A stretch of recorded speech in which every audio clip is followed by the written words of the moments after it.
20 minutes. 20 minutes.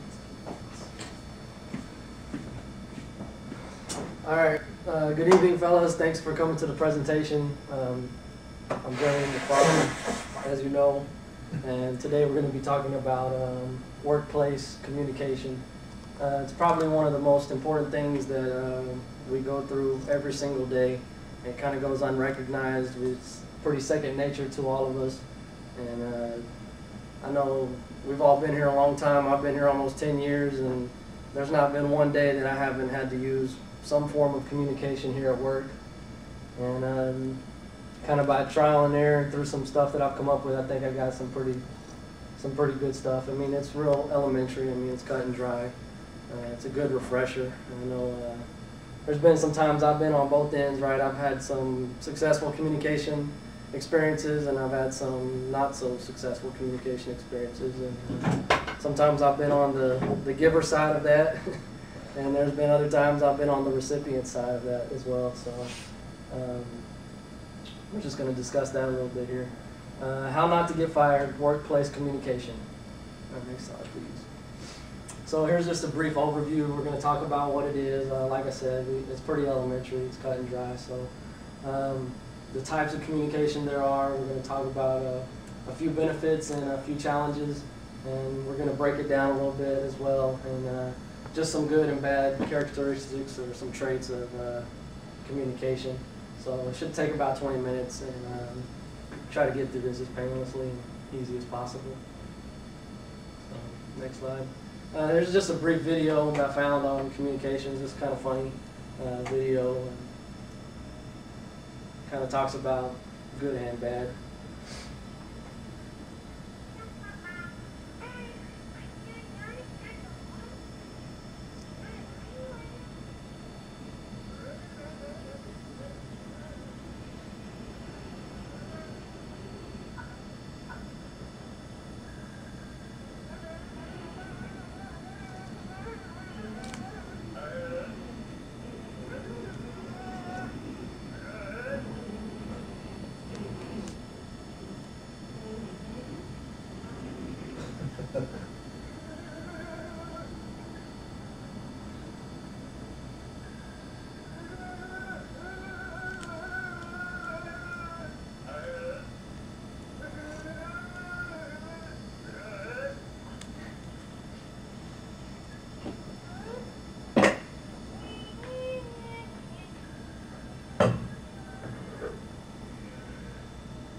So there you go, just a little funny video about communication. You see, the bear ate the two animals because neither one of them just said, "Hey, take me off the list."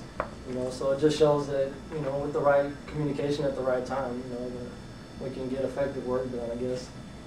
So communication, it's basically the exchanging of ideas and or information and feelings between two people. Communication is a two-way street. And it's very important here with what we do. I mean, we do every single day. We communicate with each other, and it's very important. Next slide, please. So the types of communication, like I said, it's pretty cut and dry. There's proper communication, good communication, and improper communication. Proper communication is acceptable. It's what we can accept here, and it's what does not get us fired. Or one of the ways that helps us not get fired. I'm sure there's plenty other ways we can do it, but proper communication will not get you fired. Improper communication or unacceptable will get you fired and terminated. Next slide, please. Some of the most common forms are obviously face-to-face communication, email. We deal a lot with email communication. A lot of the engineers aren't here at night, especially, so we have to send and receive emails. I know if I miss 1 week, we've got hundreds of emails that we have to sift through. And if we're going to communicate with the guys on days, we need to either have a face-to-face in the morning, or if they're not here early enough, then we send them an email.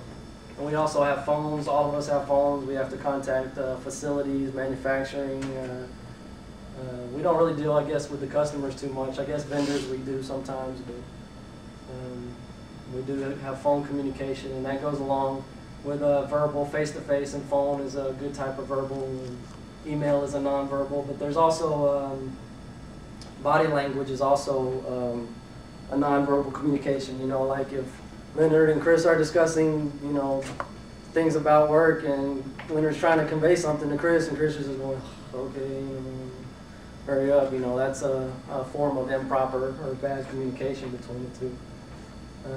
Listening, you know, if he's trying to tell him something again and then Chris is just not listening, or maybe somebody on the next shift, Chris is trying to give some important information on the next shift, and they're just like, okay, they're not paying attention, and Chris has to come in the next day and pick up the pieces because the other people aren't really listening too much. You know, that's another form of bad communication. And we also have written, like I said, emails. We use TrackWorks a lot too. We have to watch what we say in TrackWorks and how we say it, you know, because that stuff we can't erase. And all right, next slide, please. Some of the challenges that we face with it is clear communication, just not giving the right enough information. You know, just kind of leaving out some important aspects, or maybe just assuming somebody else knows. Keeping your cool. I know that one's kind of hard. Especially if somebody's frustrating you, or you know, somebody kind of says something to tick you off a little bit. I know working nights we all get kind of tired, and I know for myself in the morning I'm real tired, and you know, I don't really want to be talking too much. So if somebody says something, it's kind of hard to keep your cool at times. And I know even at my house, people can tell the difference between me getting a lot of sleep and when I don't get a lot of sleep, because I got a short fuse, I guess, when I'm not tired, or when I'm tired. Treating people equally. No matter what position we hold or what we're in, we need to be sure and treat people equally. I'm pretty sure there's some people here that don't like me, and there's some people here that I don't like as well, but that doesn't give me the right to treat them in a bad way or to disrespect them in any kind of way. Some of the benefits is everybody's on the same page. If we're using effective and proper communication, then we're all on the same page and we're getting work done. It builds trust and it builds respect between each other. If we respect one another, then we're going to gain trust between each other, and that ultimately is going to lead to accomplishing work and getting things done. And that's right here. We're going to accomplish work and we're going to build better relationships, and ultimately that's going to lead to a more successful work environment.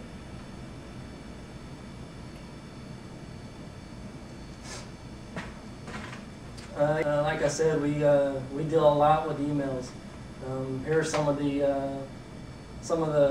important reasons I found that why email etiquette is important. And professionalism, number one, we need to portray a professional image.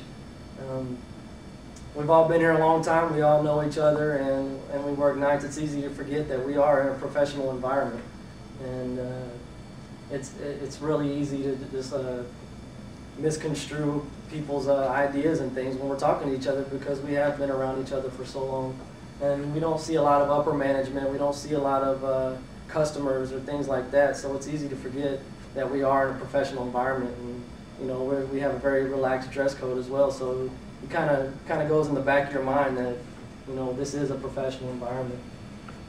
Efficiency. Poorly worded emails hinder effective communication. If we're, you know, you got to remember, emails don't have emotion. I know we can have smiley faces and hearts and exclamation points and all that kind of stuff, but we really can't tell exactly how people are saying what they're saying. So you need